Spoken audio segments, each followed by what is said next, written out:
महाराष्ट्र विधानसभा चुनाव की अपडेट्स देखिए प्रवासी संदेश पर। अब ये कौन सा लॉ है? ये गुंडागर्दी, वर्दी की गुंडागर्दी है।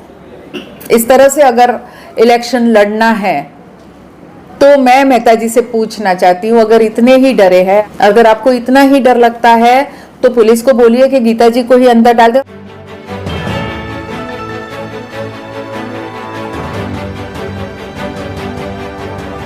आप देख रहे हैं प्रवासी संदेश। महाराष्ट्र विधानसभा चुनाव जैसे जैसे करीब आ रहा है, आरोप प्रत्यारोप और आपसी विवाद सामने आने लगे हैं।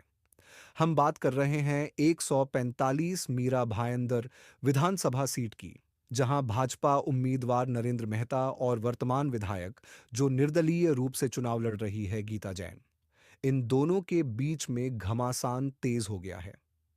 पिछले दिनों भायंदर की नवघर पुलिस ने गीता जैन के एक कार्यकर्ता को गिरफ्तार कर लिया, तो विधायक ने पुलिस स्टेशन में जाकर भारी हंगामा खड़ा किया और उनके दबाव में पुलिस को आखिरकार उस कार्यकर्ता को छोड़ना पड़ा। जानकारी के अनुसार विधायक गीता जैन का कार्यकर्ता, जो उनके लिए फोटोग्राफी का काम करता है, हर्ष शाह, उसने सोशल मीडिया पर भाजपा उम्मीदवार नरेंद्र मेहता के खिलाफ कोई ऐसी पोस्ट डाल दी थी जो कानूनन अनुचित थी। इसी मामले में मेहता समर्थक एडवोकेट तरुण शर्मा ने पुलिस में शिकायत दर्ज कराई थी, जिस पर नवघर पुलिस ने बड़े ही नाटकीय ढंग से हर्ष को गीता जैन के बंगले से उठा लिया था। विधायक को इस बात की जैसे ही जानकारी लगी, वह अपने समर्थकों के साथ पुलिस स्टेशन पहुंच गई और वहां धरने पर बैठ गई।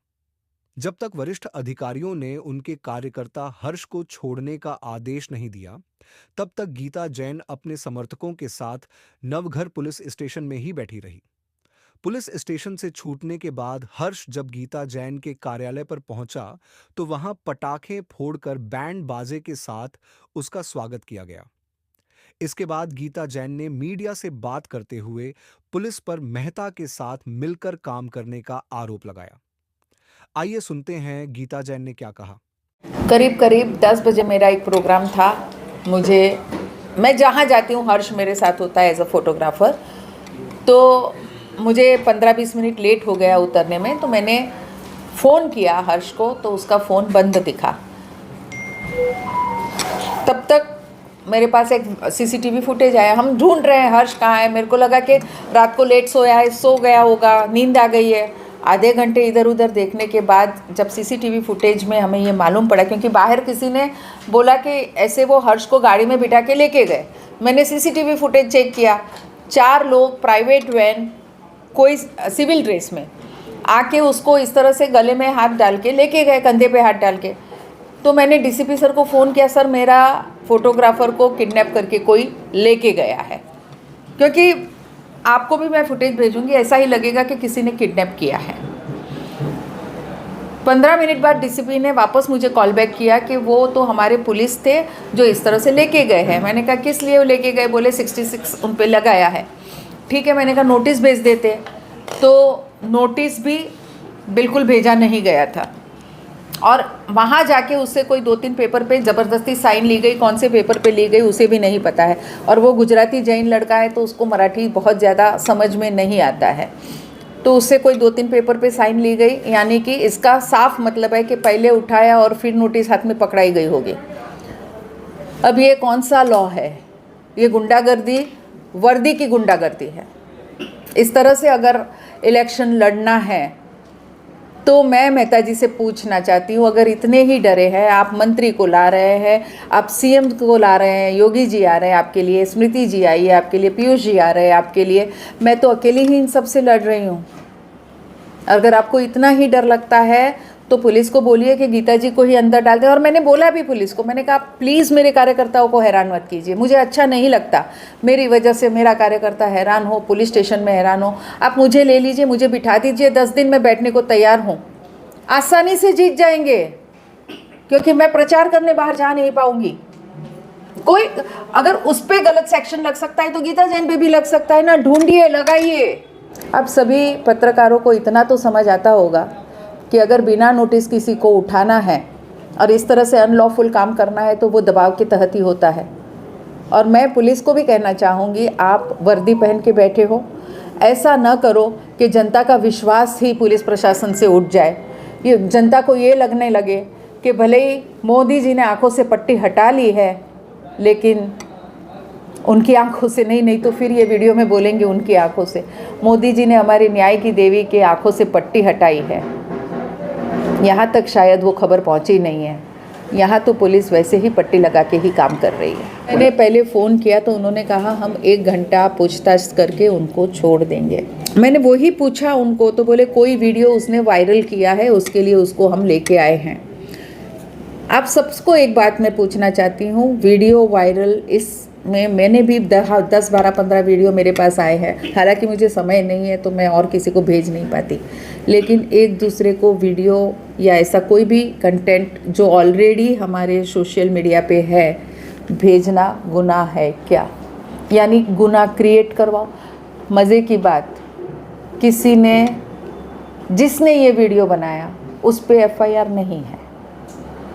यानी ये कौन सा न्याय है कि अगर किसी के पास कुछ आया, बच्चा है, उसको नहीं मालूम क्या फॉरवर्ड करना है क्या नहीं। कोई बात नहीं, अगर वो भी आपको लगता है कि लॉ में नहीं बैठता है, पर आप तो लॉफुल काम कीजिए। आपको वर्दी इसलिए दी गई है कि आप लॉफुल काम करें। इस तरह से बच्चों को हैरान और थरथरे उनको फ़ोन पे धमकी देता है। एक वो तरुण शर्मा, वो हमारे साथ एक गिरीश जी करके है, उनके घर पे जाके उनकी बीवी को बोलता है कि मेहता जी तो कल जीत जाएंगे, आप अपने पति को समझाओ उनका क्या होगा। पूछना मैं चाहती हूँ अभी तक तो सिर्फ टिकट मिली है। टिकट मिली है तो उसमें ये गुंडागर्दी हमारा शहर देख रहा है। अगर गलती से दादागिरी से मेहता जी चुन के आ गए तो शहर वालों आप ये सोचो कि आप किस ओर जा रहे हैं, किस गुंडागर्दी को सहन करने जा रहे हैं। एक यूपी का बच्चा छठ के दिन पीटता है, एक मेरा जैन बच्चा वो आज यहाँ इस तरह से पुलिस के द्वारा सताया जाता है। महिला हूँ मैं, और उन्होंने तो गए इलेक्शन में भी मुझे सताने में बाकी नहीं रखा था। आज भी आप बाहर जाएंगे तो कोई ना कोई उनके भेजे हुए गुंडे मेरी ऑफिस के बाहर आते जाते चक्कर लगाते ही रहते हैं। मैडम क्यों डरा रहे हो महिला को? पुलिस से उम्मीद क्या रखनी है? पुलिस की तो ड्यूटी है।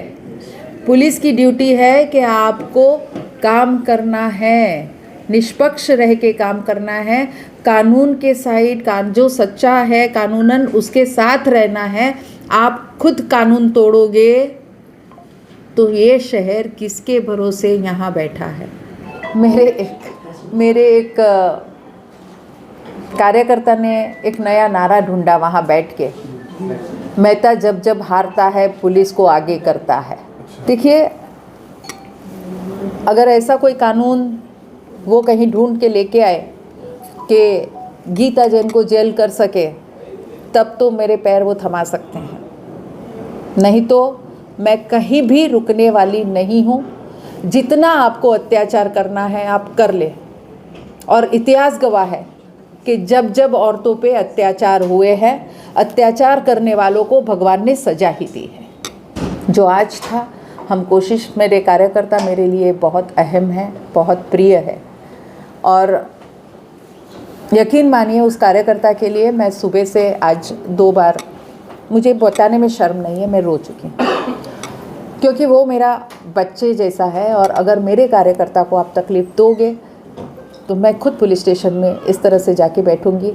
चुनाव नतीजा क्या होगा वो लोगों ने नक्की करना है, लेकिन मैं अपनी तरफ से मेरे सभी कार्यकर्ताओं के लिए रात दिन खड़ी रहूँगी। जनता को मैंने संदेश दे दिया है कि सिर्फ अभी तो टिकट मिली है, सिर्फ अभी तो प्रशासन का साथ मिला है, तब गुंडागर्दी और दादागिरी का ये हाल है।